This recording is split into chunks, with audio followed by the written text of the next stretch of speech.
Suicide Squad Kill the Justice League is going on the worst games to release in 2024 list, and honestly some of the worst games to ever release list, period. But now an ex-DC colorist who worked on the Arkham City comic companions has come out and absolutely trashed this product.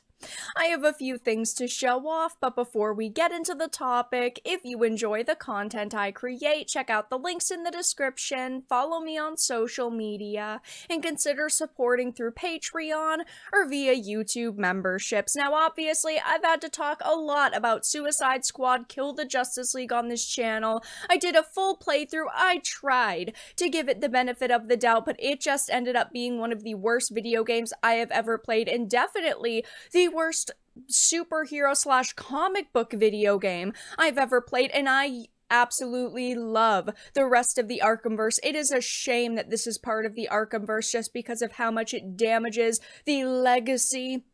Because, of course, this is probably the last Arkhamverse-themed title that we are going to get. It's just such a sad situation, and of course, this game has gotten absolutely destroyed. Everybody hated Suicide Squad, except for the people who wanted to support it specifically because they support the narratives that are shoved into this game. They want to support Sweet Baby Inc., they want to support Rocksteady, but Gabe El-Taib, someone who previously worked for DC, a colorist on the Arkham City companion comics from many years ago, has actually now come out and hilariously roasted Suicide Squad. This is one of the posts on X he made. It says, "I guess I was right at DC and at Rocksteady. You left-wing activists cannot make great or even mediocre art. Enjoy your failure. You've earned it. You could never match what I did with Carlos and Paul Dini in Arkham Universe. Art is about truth and beauty. You guys are nothing but cowards. Don't hire SJW activists," and this is so true. Unfortunately, the Rocksteady that made the previous Arkham games are long gone. Those individuals left years and years ago, and now they have been replaced with teams of people who just want to push their own personal brand of politics and activism. They unfortunately cannot leave that at the door when they enter the office in the morning, because that is just what they want to shove into the work that they are creating. And it's just so sad to see, right? Because so many of us wanted this game to be good. Even though the initial teasers and trailers looked pretty bad, I was still hoping it was at least going to have some parts of it that was going to be good. Like the combat could have been really good, or maybe the mission designs, the level designs were really good. I wanted something to be great out of this game just so that we could cling to the fact that, well, this is really good and this is why the game doesn't completely damage the, rest of the Arkhamverse games and the Arkhamverse legacy in general. But unfortunately, the only thing that I could really find that was amazing in this game was the voice acting, which isn't, that bad. I do think that some of the performances are kind of lackluster. Of course, Kevin Conroy, Tara Strong, they all do amazing in this game, but I do think that it's unfortunate that is all that we could really cling to. But Gabe has come out and now absolutely trashed this product. I mean, this is some of the work that he helped create years and years ago. Again, he did help with the Arkham City comic, collaboration. I mean, this is beautiful work. Poison Ivy of the past, such a bombshell, such a beauty, such rich, vibrant colors, amazing line work. Just beautiful female characters. And of course, Joker was iconic in the Arkhamverse, not like he usually isn't, but we also have Harley back there who's looking a little bit upset. Classic Harley. This is the Harley that is supposed to be in Suicide Squad, and they just completely ruined her character in this version of her. But he also was responding to people who have now deleted their posts saying, "I worked on it, you didn't. Please be quiet. None of our work was left-wing activism. SJW bigots always think conservatives are evil, so anytime evil is fought, they think it's woke." Absolutely laughable, and it is true. I mean, Rocksteady, again, filled with activists, and of course they collaborated with Sweet Baby Inc. on this game. Sweet Baby Inc. did script writing and banter work and some of the dialogue, and it's so sad to see that in only a few short years, Sweet Baby Inc. has, infected the gaming industry and companies that could still be making decent products if they really put their mind to it. But of course, they did not stop with these comic book companions. I just recently did a video on this, but for Suicide Squad Kill the Justice League, oh, they did decide to put out a comic companion, and this is how the media was praising it. Constant Shark fans rejoice. DC strongly implies King Shark is queer in the Arkhamverse / Kill the Justice League companion. This is what nobody wants, nobody cares about. I mean, come on, if you want representation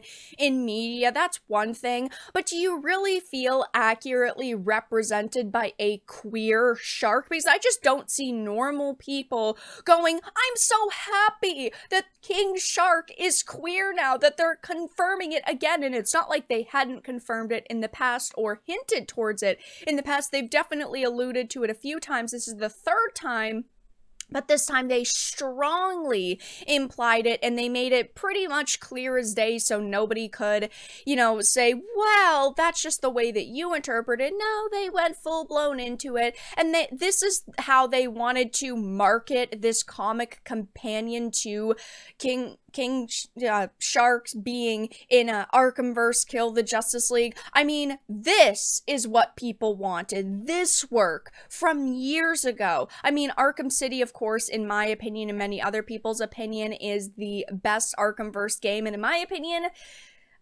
Origins is right there at number 2. But I mean, we went from this beautiful bombshells, bright, colorful, villains who actually act like villains, to this. A bunch of jokesters with cringeworthy dialogue, and the best writing that these hacks could come up with was a queer shark. Like, these are two very big differences, and you would think that one day they would learn their lesson, but I just don't think that's going to happen at this point. And with Suicide Squad, there's absolutely no way that they can save this Kill the Justice League game. I know that they're coming out with, at least at this point, it sounds like they have 6 rounds of DLC planned. They are releasing at least the first 2 since they have already been definitively confirmed, but who knows if they will stop after that. I mean, the numbers for this game have not been good. I did also recently cover this, but Suicide Squad, right around the 3-week since release mark, already has less than 1,000 players on Steam, and of course the Steam numbers were already abysmal at launch. It only peaked at 13,000 players active at one point, which was on launch day, which is just abysmal for a new AAA video game release. But also the user scores are not great. The critics were a bit more generous with a 60 over on Metacritic, but the user scores is sitting at a 3.7. People absolutely did not like this game whatsoever, and of course I think that it's hilarious to see someone who did previously work for DC and also on the Arkhamverse come out and absolutely trash this new game, because it is just an awful game. The writing is terrible, the visuals are mediocre, they made Metropolis just really bland and honestly kind of boring compared to Gotham in the other Arkhamverse games. It just had so much style. And then, of course, you have the heaping helping of disrespect for not only the voice actors, but the characters that they play. Again, this version of Batman, this version of Harley Quinn, characters who have been established, whose characteristics are completely changed in this game simply because, of course, they wanted to make someone like Harley Quinn the lead character, and they wanted to make her strong and independent, and they threw in a heaping helping of feminism into her dialogue. It's just such a bad game, and it's so disappointing that this is the end of the Arkhamverse, but it will be interesting to see as the DLC comes out if they abandon most of their plans and they only release 1 or 2, like the Joker one that I know comes out next month, or if they keep, pushing forward and try to release it all, even though it doesn't look like many people are still playing this absolutely trash game. But it's just such a sad situation to see. This is the direction that they took Suicide Squad Kill the Justice League in, but it is always hilarious to see Rocksteady, Sweet Baby Inc., and of course DC get absolutely roasted over the terrible products they're putting out. But that's all that I really had to discuss in this video. Let everyone know your thoughts in the comment section down below. If you enjoyed this, give it a like, and if you didn't, give it a dislike. I appreciate your support either way, but I will talk to you all again in the next video really soon.